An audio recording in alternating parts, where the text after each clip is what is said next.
Olá, eu me chamo Eduardo e vou apresentar o trabalho Fungos filamentosos isolados de fluente de laticínios com potencial para produzir amilase, lipase e protease. Esse trabalho foi desenvolvido por mim, pela Jéssica Caterine Carvalho, Maria Luísa Fernandes Rodrigues e a professora doutora, que é a orientadora, Cleide Viviane Busanello.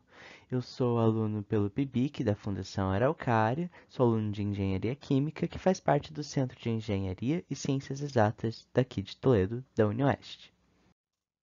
Então, para iniciar o assunto, primeiro a gente vai falar o porquê utilizar essas enzimas como biocatalisadores na indústria, que foi o motivo da gente fazer esse estudo sobre as enzimas, porque ela acaba sendo mais viável como um biocatalisador do que esses catalisadores químicos que a gente tem na maioria das indústrias. Isso se deve a um menor custo, a uma seletividade maior, a uma biodegradabilidade melhor e uma possibilidade da recuperação e reutilização, o que no fim acaba reduzindo o custo operacional do reator ou da operação. As enzimas que a gente mais utiliza na indústria são as amilases, as lipases e as proteases. As amilases elas vão hidrolisar o amido, que é uma importante fonte de energia. As lipases elas atuam na quebra dos triacilgliceróis e as proteases elas são utilizadas geralmente na degradação das proteínas, porque elas quebram a proteína mais fácil. A produção de enzimas industriais ela é dominada por leveduras e fungos filamentosos, em torno de 56%, seguidos por bactérias e animais e plantas. Isso segundo o trabalho de Rigo et al. De 2021. Então, só complementando a minha fala, né, que agora dando o objetivo desse estudo, que é basicamente isolar e avaliar qualitativamente os fungos filamentosos de efluentes de laticínios capazes de produzir amilase, lipase e protease.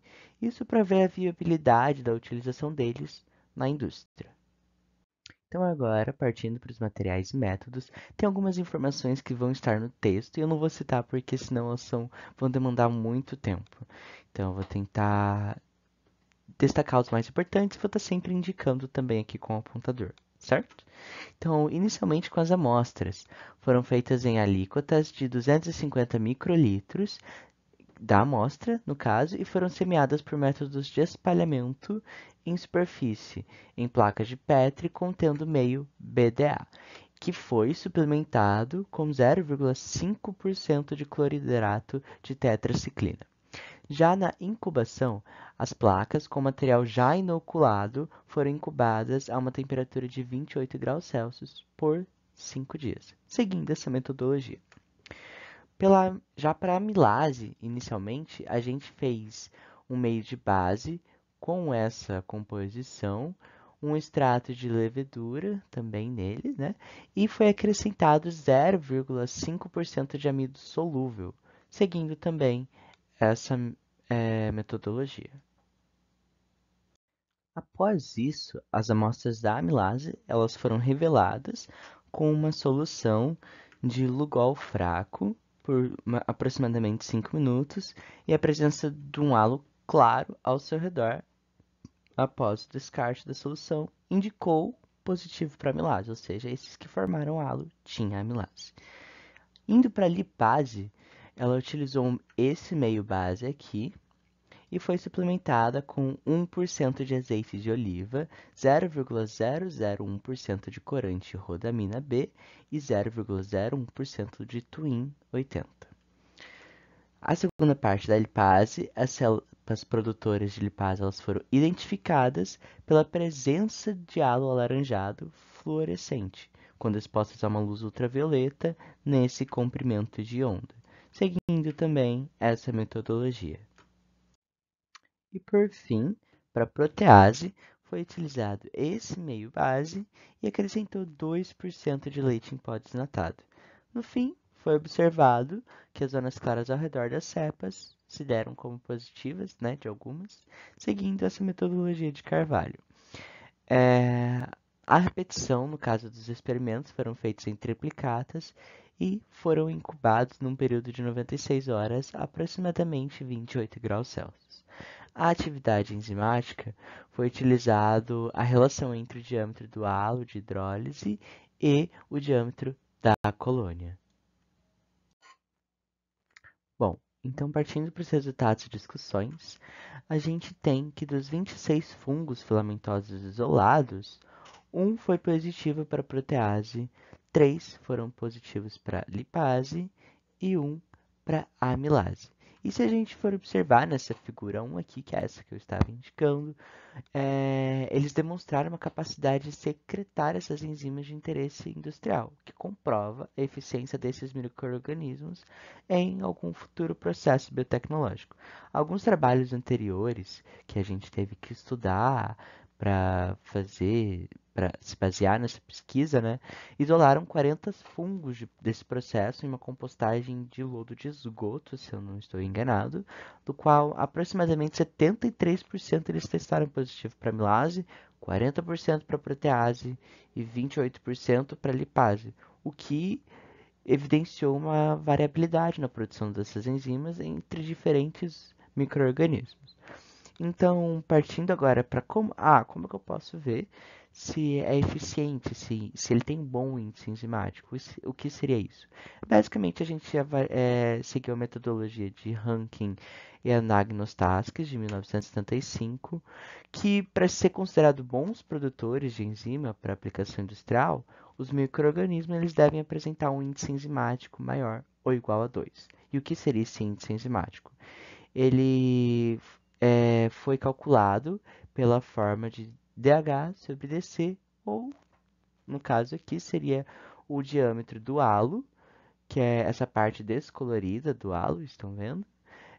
Sobre o diâmetro das colônias, que é essa parte aqui pequenininha, bem no centro. E os nossos índices enzimáticos que foram obtidos foi de 3,25 para amilase, 2,27 para protease e ambos superaram o padrão de 2 que foi estabelecido por essa outra metodologia. Já o de lipase, ele não teve essa produção maior ou igual a 2. Um ponto qual a gente deve destacar é que a composição do efluente ele vai influenciar diretamente o tipo de microorganismo presente na sua capacidade de produzir e secretar as enzimas. Então, nesse caso, né, no nosso estudo, a predominância de micro-organismos produtores de lipase em relação à amilase e protease reforça a hipótese de que a natureza lipídica do efluente influencia a atividade enzimática dos fungos isolados. Alguns outros estudos destacam que fatores como a concentração de nutrientes, a presença de compostos lipídicos ou proteicos, ela pode selecionar micro-organismos mais adaptados à produção de determinadas enzimas. E isso demonstra que, conforme o nosso estudo, está concordância com outros estudos também, em que indicam que micro-organismos produtores de lipase eles são frequentemente encontrados em ambientes ricos em lipídios, como resíduos agroindustriais, subprodutos de processamento, óleos vegetais, laticínios e solos contaminados por óleo. Então, dessa forma, os nossos resultados não só corroboram com esses estudos, mas também sugerem que o ambiente de coleta ele é um fator determinante para a produção de enzimas específicas com potencial para otimização em escalas industriais. Por fim, então, concluindo, a gente tem que, sim, os fungos filamentosos isolados nesse trabalho, eles possuem um potencial biotecnológico através desses efluentes de laticínio na produção de enzimas industriais, sendo um deles positivo para a produção de protease, 3 para lipase e 1 para amilase. O índice enzimático ele foi significativo para a amilase e para a protease, e embora o critério de avaliação da lipase ela não tenha sido o mesmo, a análise de fluorescência ela sugeriu uma atividade lipolítica promissora. E esses achados eles reforçam a relevância dos estudos desses efluentes de laticínio como fonte de micro-organismos capazes de produzir enzimas de aplicações industriais. Sem mais, eu gostaria de agradecer à Fundação Aracária pela bolsa concedida e à UniOeste, no campus de Toledo, pela disponibilidade da estrutura. Muito obrigado a todos pela atenção. Tenham um ótimo dia.